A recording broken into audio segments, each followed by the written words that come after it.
Hi everyone, coordination compounds हम लोग पढ़ रहे थे और लास्ट क्लास में लिगैंड्स का क्लासिफिकेशन हम लोग जो है समाप्त किए थे। तो अब इसके आगे हम लोग बढ़ेंगे और कोऑर्डिनेशन कंपाउंड से ही रिलेटेड जो कुछ टर्म्स पढ़ रहे थे हम लोग, तो उसमें से सेंट्रल मेटल आयन और लिगैंड्स को हम लोग देख लिए पूरी तरह से। नेक्स्ट टर्म आता है इसमें कोऑर्डिनेशन एंटिटी। कोऑर्डिनेशन एंटिटी, तो कोऑर्डिनेशन एंटिटी कहने का मतलब हुआ कि central metal ion plus ligands. एक कोऑर्डिनेशन कंपाउंड में सेंट्रल मेटल आयन और लिगैंड जो होता है, इतना ही पूरे को हम लोग कोऑर्डिनेशन एंटिटी के नाम से जानते हैं। अब बोलोगे कि कोऑर्डिनेशन कंपाउंड में इसके अलावे भी कुछ होता है क्या? तो होता है, देखेंगे अभी तुरंत हम लोग। तो फिलहाल जानोगे कि कोऑर्डिनेशन एंटिटी मतलब कोऑर्डिनेशन कंपाउंड का पार्ट जो क्या रहता है इसमें, सेंट्रल मेटल आयन और लिगैंड्स। इसी कोऑर्डिनेशन एंटिटी से ही सिमिलर चीज़ है एक, और वह है कोऑर्डिनेशन स्फीयर।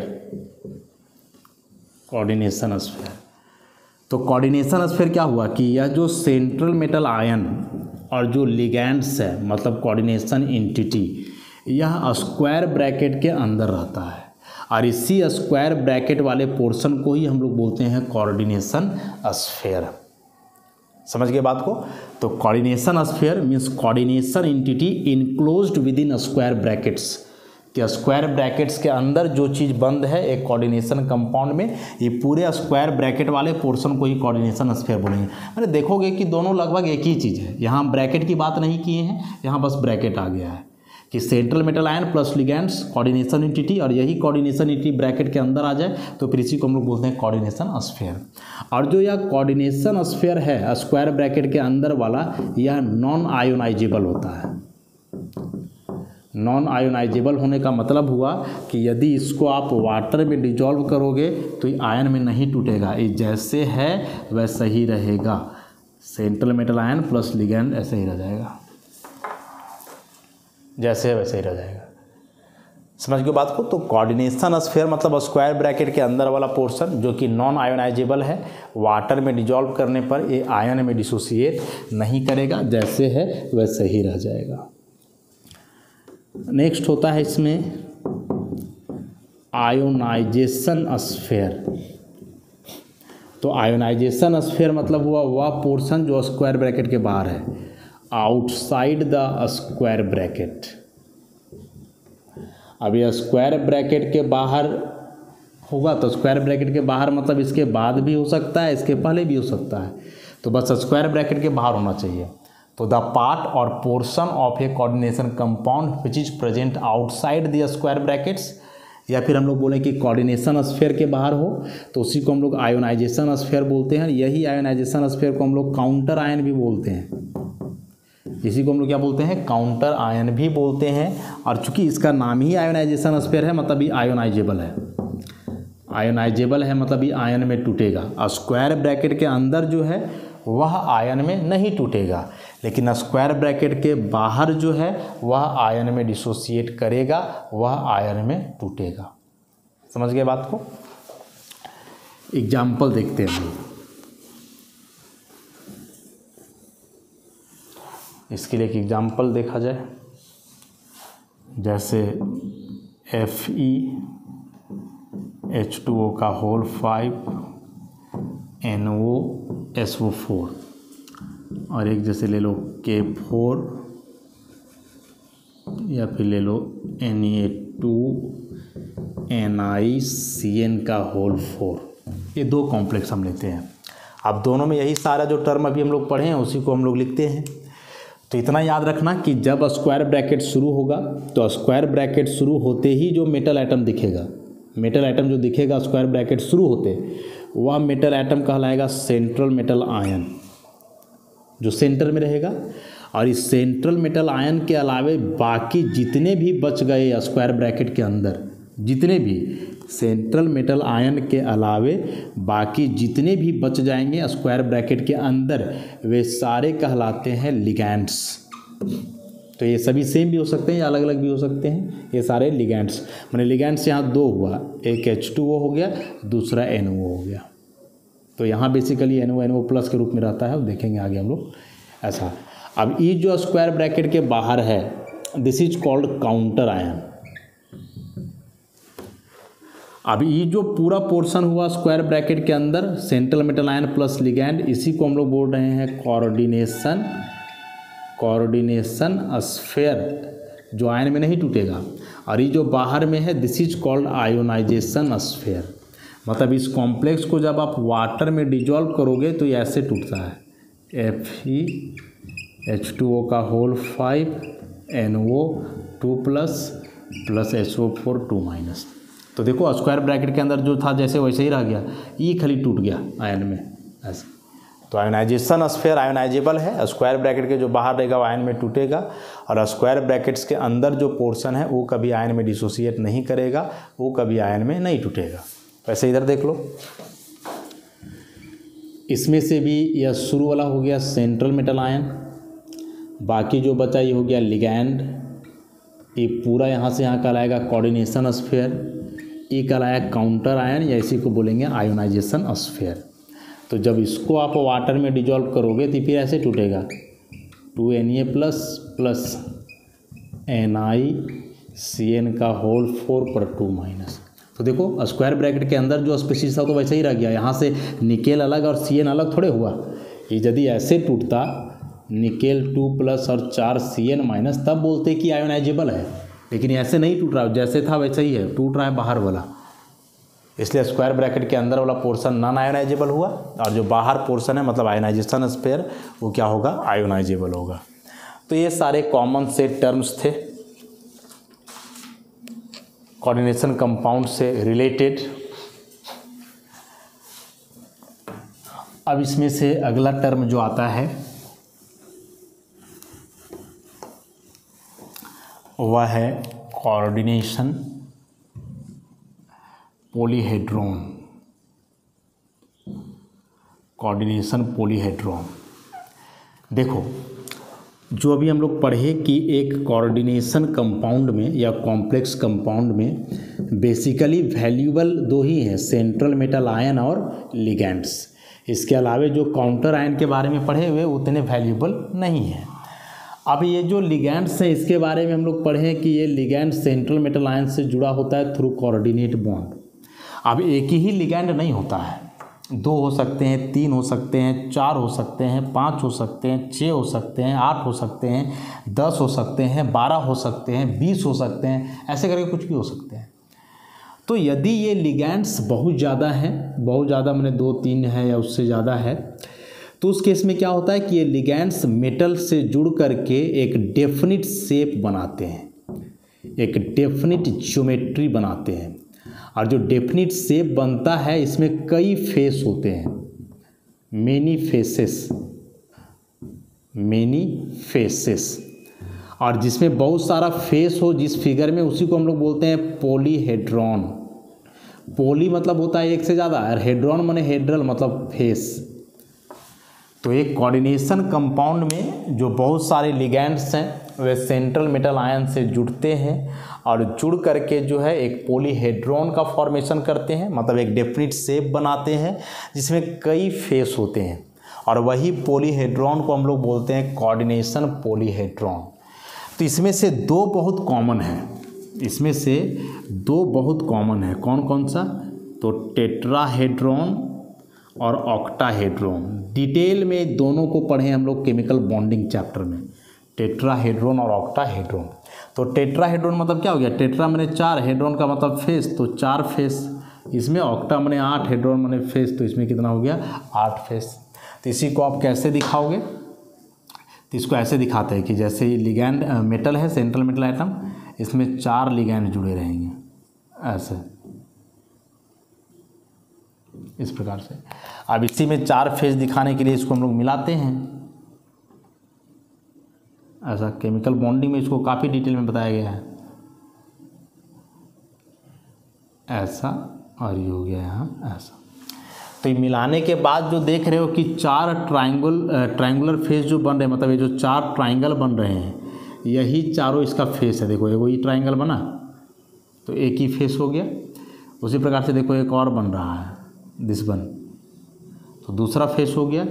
वैसे ही एक ऐसे बनेगा, ऐसे, तीसरा, और एक ही नीचे में बन रहा है चौथा। तो ये 4 फेस हो गए। तो 4 फेस का यह फिगर है, इसलिए इसको हम लोग बोलेंगे टेट्राहेड्रॉन। उसी प्रकार से ऑक्टाहेड्रल है, तो ऑक्टाहेड्रल में 8 फेस बनेगा। शेप को हम लोग ऐसे दिखाते थे, 6 लिगैंड इसमें जुड़ता है, 8 फेस है, ये 8 लिगैंड नहीं समझना है यहाँ।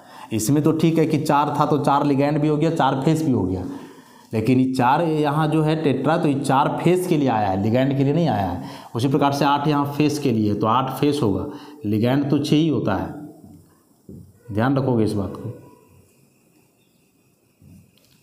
एक ही ऐसा, इसमें 8 फेस दिखाओगे तो कैसे दिखाते थे ज़रा याद करो। यही ट्रायंगल बनना चाहिए, तो मिला दो सबको, जैसे मिलाया जा रहा है ऐसे। उसके बाद फिर कैसे मिलाया गया था, दिस वन। नाम यदि दे दें तो समझ में आ जाएगा। जैसे एम तो है, इसको मान लो L1, L2, L3, L4, L5, L6, ठीक। तो अभी जो एक फेस बना है, एक बोले 2 फेस अभी हम लोग को दिख रहा है, देखो ये दोनों ट्रायंगल वाला। तो एक है गया L1, L2, L6, देखो ये एक फेस है, और एक यहाँ बन रहा है L3, L4, L5, L3, L4, L5, 2 face बन गया। अब उसको फिर यहाँ से हम लोग मिलाते थे, देखो ऐसा है, यहाँ और ये यहाँ, तो 2 ट्रायंगल फिर से बना, देखो ऐसे, एक यहाँ बना, एक यहाँ बना। तो क्या क्या बना, L1, L2, L3, L1, L2, L3, और ये बना क्या, L1, L5, L6, L1, L5, L6, 4 face हो गया। वैसे फिर इसको यहाँ से मिलाओ, नीचे से यहाँ मिल जाएगा, और ये वाला यहाँ मिल जाएगा, तो और बन गया L2, L3, L4, L2, L3, L4, और L4, L5, L6। ये जो ट्रायंगल बन रहा है इसी को देखना है बस। उसके बाद इसके अलावा 2 और बन रहा है, देखना, एक ही बड़ा वाला ट्रायंगल देखो, L1, L3, L5, ऑड वाला L1, L3, L5, और एक इवन वाला बन रहा है, this one, L2, L4, L6, L2, L4, L6, हो गया ना, टोटल 8 फेस ऐसा। तो यह 8 फेस इसमें बन रहा है, इसलिए क्या कहलाएगा, ऑक्टाहेड्रॉन कहलाएगा ऐसा। इसी को हम लोग दूसरे तरीके से दिखाएंगे तो कुछ ऐसा दिखा सकते हैं। ऑक्टाहेड्रॉन का जो ज्योमेट्रिकल फिगर होता है,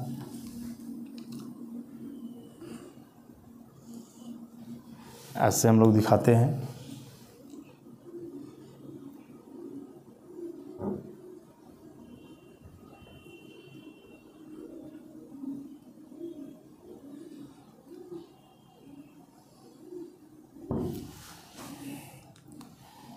फिर इसको यहाँ से, इसी में इसको अब हम लोग ऐसे दिखाते हैं।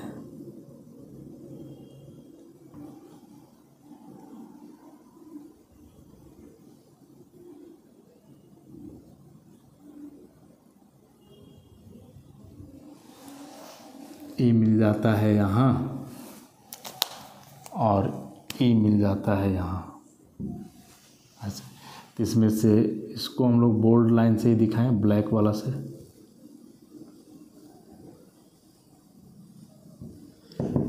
ऐसे करके। अब यहाँ से जो है देखोगे तो 8 फेस जो है दिखेगा, और वे 8 फेस कौन कौन से हैं, तो यहाँ जैसा नाम लिखे थे वैसे ही है।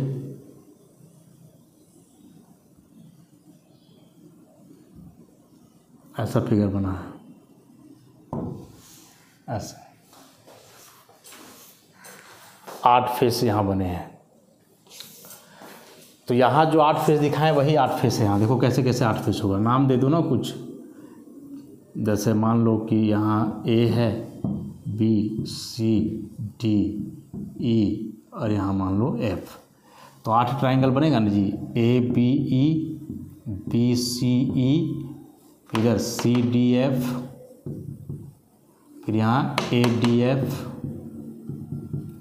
उसके बाद फिर देखो ए ई डी या ए डी ई, वैसे ही सी डी ई,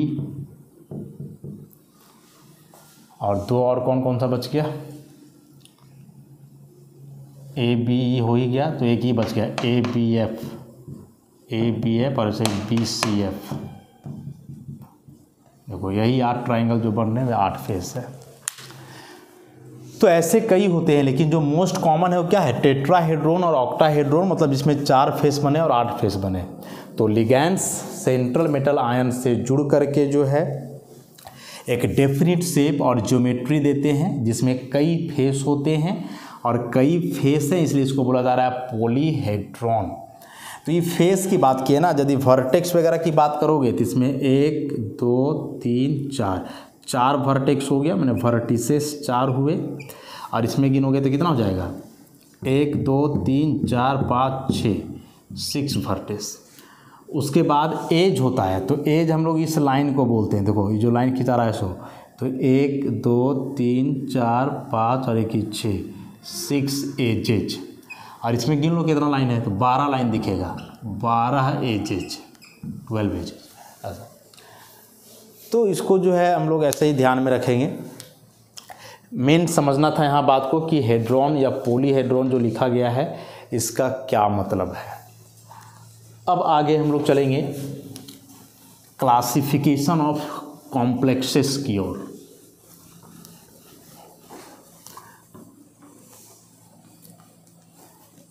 तो नेक्स्ट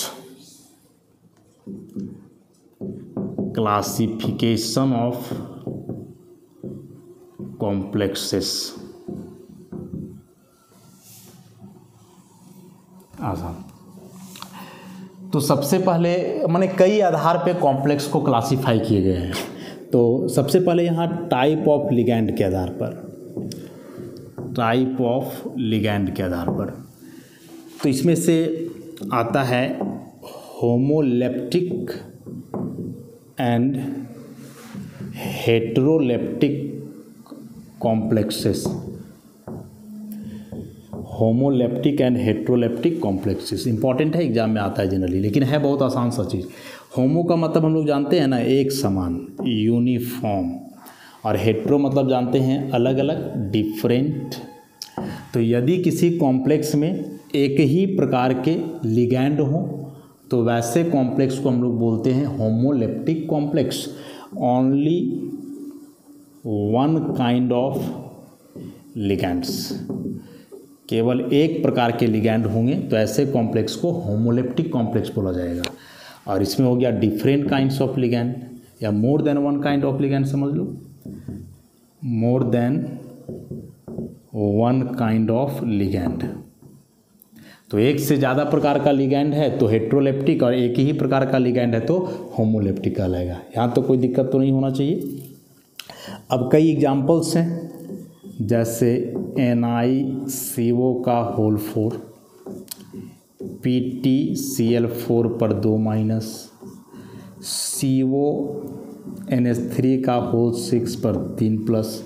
देखो सब एक ही प्रकार के, यहाँ 4 लिगैंड है, चारों कार्बन मोनोऑक्साइड, 4 लिगैंड है, चारों क्लोरीन, 6 लिगैंड है, सब अमोनिया है। तो एक ही प्रकार के लिगैंड से बना हुआ है, इसलिए इसको हम लोग बोलेंगे होमोलेप्टिक कॉम्प्लेक्स। यहाँ अलग अलग टाइप का है, तो अलग अलग टाइप में जैसे मान लो हो CONH3 का होल 3 Cl3। देखो NH3 भी लिगैंड है, Cl3 भी है, 6 लिगैंड यहाँ भी था, 6 यहाँ भी है, लेकिन यहाँ 6 वो लिगैंड जो है सेम है और यहाँ अलग अलग है। 3 अमोनिया है तो बाकी 3 क्या है, क्लोरीन है। उसी प्रकार से RHCO का होल 2 I2-, अलग अलग लिगैंड्स हैं यहाँ भी। वैसे ही और आगे बढ़ोगे तो कई एग्जाम्पल्स हैं, PtCl Pr NH3 Py। देखो 4 डिफरेंट लिगैंड्स हैं, क्लोरीन है, ब्रोमीन है, अमोनिया है, पिरिडीन है, सब अलग अलग है। तो ये तो बड़ा आसान सा कंसेप्ट था, बस लिगैंड देखोगे एक ही टाइप के लिगैंड्स हैं तो होमोलेप्टिक, और अलग अलग प्रकार के लिगैंड्स हैं तो ऐसे कॉम्प्लेक्स को हम लोग क्या बोलते हैं, हेटेरोलेप्टिक। एग्जाम में डेफिनेशन भी आता है होमोलेप्टिक या हेटेरोलेप्टिक कॉम्प्लेक्स का, या फिर पहचानने के लिए देगा कौन होमोलेप्टिक या कौन हेटेरोलेप्टिक है। तो बड़ा मुश्किल काम तो नहीं होना चाहिए, सिंपल सा है। अगला जो क्लासिफिकेशन है वह है कोऑर्डिनेशन स्फीयर पर चार्ज के आधार पर। Classification on the basis of charge on coordination sphere. तो कोऑर्डिनेशन स्फीयर पे कैसा चार्ज है उस आधार पे क्लासिफिकेशन है। तो इसमें से 3 क्लासिफिकेशन है। सबसे पहला कैटायनिक कॉम्प्लेक्स, या इसी को हम लोग पॉजिटिव कॉम्प्लेक्स बोलेंगे। दूसरा हो जाएगा एनायनिक कॉम्प्लेक्स, या इसी को हम लोग नेगेटिव कॉम्प्लेक्स भी बोलेंगे। और तीसरा हो गया नॉन आयनिक कॉम्प्लेक्स, या इसी को हम लोग न्यूट्रल कॉम्प्लेक्स भी बोलेंगे।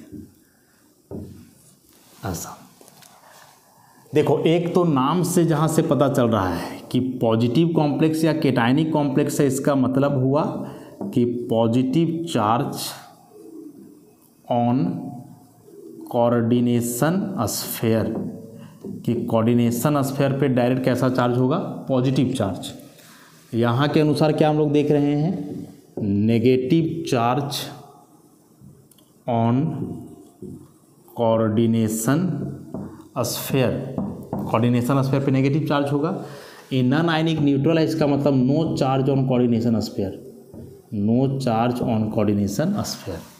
तो एक तो चार्ज नाम से बस हम लोग को पता चल जा रहा है कि कैटायनिक या पॉजिटिव कहने का मतलब कि कोऑर्डिनेशन स्फीयर पे प्लस चार्ज होगा, एनायनिक या नेगेटिव मतलब कोऑर्डिनेशन स्फीयर पे माइनस चार्ज होगा, और नॉन आयनिक या न्यूट्रल मतलब कोई चार्ज ही नहीं होगा। जैसे CO NH3 का होल 6 3+, Cu NH3 का होल 4 2+, Cr H2O का होल 6 3+। देखो डायरेक्ट प्लस चार्ज है तो प्लस चार्ज दिख रहा है, मैंने कैटायनिक कॉम्प्लेक्स को, इसमें सोचना ही नहीं है। इसमें नेगेटिव होगा तो FeCN का होल 6 पे 4-, NiCN का होल 4 पे 2-। उसी प्रकार से रह सकता है, जैसे PtCl4 पे 2-, AuCN का होल 2 पर 1-। तो कोऑर्डिनेशन स्फीयर पे डायरेक्ट चार्ज से ही पता चल जाएगा कि वे किस प्रकार के कॉम्प्लेक्स हैं, पॉजिटिव है, नेगेटिव है, मतलब कैटायनिक है या एनायनिक है, चार्ज के आधार पे। इसमें बोल रहा कोई चार्ज नहीं होगा, तो नहीं होगा। तो जैसे NiCO का होल 4, FeCO का होल 5, CO NH3 का होल 3 Cl3, उसके बाद PtCl Br NH3 Py।